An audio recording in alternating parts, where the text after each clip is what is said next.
വരും. പിന്നെ തമിഴ് ഭയങ്കര താളാത്മകമായിട്ടുള്ള ഒരു ലാംഗ്വേജ്. തമിഴ് എനിക്ക് ഭയങ്കര പ്രേമമാണ് തമിഴിനോട്. തമിഴിൽ എപ്പോഴെങ്കിലും ഇങ്ങനത്തെ റാപ്പ് ചെയ്യാൻ നോക്കിയിട്ടുണ്ടോ? ഞാൻ തമിഴ് ചെറുതായിട്ടൊക്കെ ഇങ്ങനെ എഴുതിയൊക്കെ വെക്കാറൊക്കെ ഉണ്ട്. എപ്പോഴെങ്കിലും പാടിയിട്ടുണ്ടോ ജസ്റ്റ്?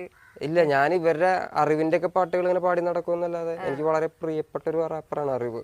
കാരണം അയാളൊക്കെയാണ് എന്നെ ഒരുപാട് മോട്ടിവേറ്റ് ചെയ്തിട്ടുള്ള ആളാണ് റാപ്പ് അയാളൊക്കെ. അപ്പോൾ അറിവിൻ്റെ பாட்டுகளൊക്കെ இങ്ങനെ பாடி நடக்கும். பார்த்து இப்போ நிறைய பசங்க பண்ணுறாங்கன்னு எனக்கு ரொம்ப சந்தோஷம். எனக்கு நிறைய பிடிச்ச ரேப்பர்ஸ் இருக்காங்க. குறிப்பாக கேரளாவில் வந்து வேடன் வந்து எனக்கு ரொம்ப பிடிச்ச ஒரு ரேப்பர். ஏன்னா அவன் வந்து இந்த மண்ணை லவ் பண்ணுறான். நான் வந்து எப்படி பார்ப்பேன்னா, அவன் ஒரு மேடையில் அரக்கணும், சாரி அவன்லாம் சொல்லக்கூடாது, அவர் வந்து அரக்கணும் வந்தார். வந்து ஒரு மேடையில் பேசும்போது சொல்கிறாரு, நான் ரேப்பர்லாம் கிடையாது, நான் என் மக்களுக்காக பேச வந்திருக்கேன், அதான் பண்ணுவேன் அப்படின்னு சொல்லிட்டு ரேப் பண்ணுறாரு. பயங்கரமாக ரேப் பண்ணுறாரு. ஸோ யூ ஹேவ் லைக் உனக்கு நீ ஒரு செம்ம ரேப் டேலண்ட்டு, ஆனால் அதே சமயம் you love people. So people is like every thing to you. அந்த மாதிரி